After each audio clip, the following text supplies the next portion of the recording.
Oh, hi, TK. It's me again. And if I don't make these by Saturday, it's just not happening, folks. But I'm here now with the 300th episode of AEW Dynamite, the TK, with the super sexy, loveless garden, mega alcoholic, dark and booty, sexy cowboy man, Hagman Adam Page, who is going to main event All In against the Mox Man. This Bruce Willis archetype in his fascist arc decides to make the match a Texas death match. But then he does the Meerkat meme. No. Mox belittles the masculinity of Hangman, telling him that he doesn't want that match because he cannot handle being the AEW World Champion like Mox can. Mox was very intense here, in one of his best promos as this current character. He knows Hangman can kill him, and he's just messing with his mind, but Hanger is done with all this bullshit. This cowboy is mentally stronger than he's ever been, and a goddamn stud here with exposed man chest. Oh, this is a man, people. This is a man. He gets beat up like a man, and stands right back up like a man, and taunts Moxie like a man. He wants that Texas deathmatch, damn it. And there's this excellent cut to Mox meditating on his decision before going, fuck it. Primal Moxley is back. It's a Texas deathmatch, people, for the AEW World title. And to prove to Mox that he's Texas-brained, he beats up a woman. No, Anger does the buckshot lariat to Mina Shirakawa with his cell phone in his pocket of those super tight cowboy jeans. God damn, son. But hold up. We have to get to this episode's sponsor. Do you hate that edgelord Zack Snyder? Then watch James Gunn's Superman. He directed that Groot movie. Or, do you hate James Gunn and are an edgelord Zack Snyder fanboy who worships the Snyder Cut? Then don't watch the new Superman. Or, if you think the idea of a Zack Snyder fanboy is the saddest thing on the planet, well, wait till you watch a Yorgos Lanthimos film with a bunch of fanboys in the theater. It was a great time. Oh, hi, Tony. Timeless Tony Storm is here to watch the real main event of Dynamite 300 because it's main event Mina Shirakawa. She's facing the belt collector with a PB of 6 concurrent belts, Mercedes Mone, and her TBS Championship. This match was a little rough to start, but it definitely picked up later. I keep mentioning this, but it's worth repeating. Mina Shirakawa is a great technical wrestler.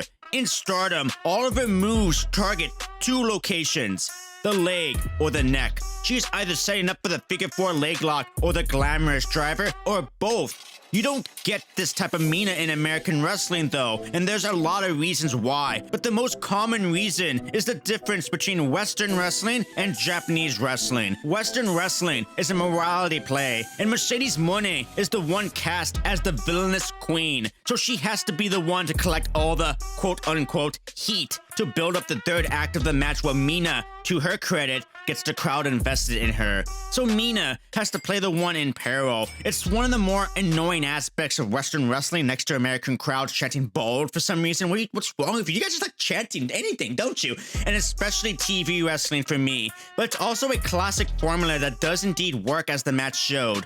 However, like I said, because of this, you will rarely get a chance to see that technical queen Mina Shirakawa. Instead, she will shine the most with moments like this. Mercedes into the ring, but as is Mina. Moments where she can show her fighting spirit in her faces and... to suffer her first singles What are you loss doing, just Mina? 10 days prior to her... Don't get me wrong, Mina was still very technical after that knee. They did a decent job setting up Mercedes' hurt knee with all the meteora she was going after. That was after the commercial break, you know, when they could actually start having the match. Mercedes has slowed down since being Sasha Banks. I don't say that to be mean, it's just the correct observation. She has slowed down, but she has excelled in moments like this. Moments where she is building the story more and more, that her self-assurance, her confidence is all a facade, and she is actually worried about Mina Shirakawa defeating her.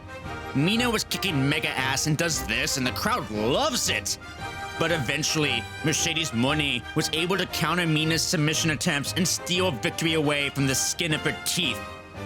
Meanwhile, Toni Storm was in shock the whole match, deeply disturbed and even apprehensive towards Mone. She tries to help Mina after the match, but Mone takes her out easily. Toni, who has been dressing as Carmen Sandiego for some reason, must be wondering where in the world her mind is, because Mercedes Mone is currently living in it. And oh, the mafiosa Christian EVP founding father bucks from the Rancho Cucamonga are showing Rancho Cucamonga. Who cares? No, know what I care about? Brody King in Arena Mexico with an abolished ice shirt. Brody is my king from now on. He was in a fatal 4-way match with Bowens, AR Fox, and MJF. Big King here would murder Bowens. AR Fox would break up the pin, but MJF would strike with the salt of the earth, and now he's number 2 in the Casino Gauntlet. He's the shit. Oh, it's the Godfather, Christian Mafia, EVP, Founding Father, Bucks again, teaming with the hottest man in AEW, Konosuke Takeshita, and this stud in the Bucks murder bandito-like. Oh, assist from the Bucks, and now Takeshita. Oh, holds Bandito up to Casador. God damn, son. It's Swerve Strickland in his house taking his golden retriever out to piss on some Bucks. They are challenging the Bucks to a tag team match at All In. The stipulation? If the Bucks lose, they are no longer the EVPs of AEW. But if Will and Swerve lose, they cannot challenge for the World Championship for a whole year. And Swerve like, white boy, what the fuck? And now, for Kenny Omega. Call me crazy, but I feel like I can really fly with this cape. Speaking of Omega, here's his boyfriend. His boyfriend is here, the boyfriend. And me, I'm like, Bushi! Oh my god! The hottest man alive! Shut up! He's facing Okada! Oh my god! We love Okada! This is main event TK! The TK! Have I talked about Koda on this channel beyond being the first winner of the Great Cute Debate? I love this man. Him and Omega are vital people for me as a wrestling fan. He's not the same Ibushi as before, that is obvious. But man, do I love to see him. And he did very well in this match with Okada, who put on his working boots. Like the man took his roughest bump in a while, like... Packed. Oh my god! Followed by a hell of a kick out and a reaction.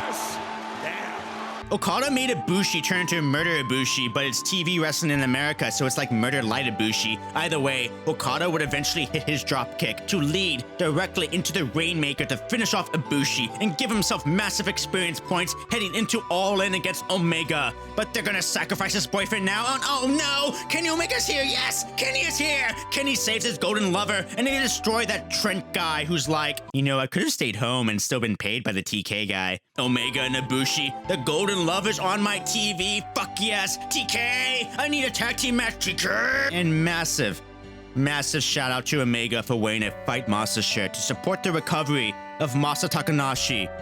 If you're not aware, Masahiro Takanashi was injured in a match and is in need of help from the wrestling community. Links are provided below. Us Choco Mints, we love Masa and are aware of how vitally important he is to not just Choco Bro, but the Japanese wrestling scene. But hopefully, many more people can learn about Masa. He's a genius in the ring and a technical master, an ultra-professional and perhaps the best Janken player in the world. Us Choco Mints and DDT fans miss Masa dearly, and I truly hope the best for him. With that, I don't have any jokes to hard cut out of, you know, it's a very serious moment. Because it's Masa Takanashi and we love him. Fight Masa. Fight. Thank you.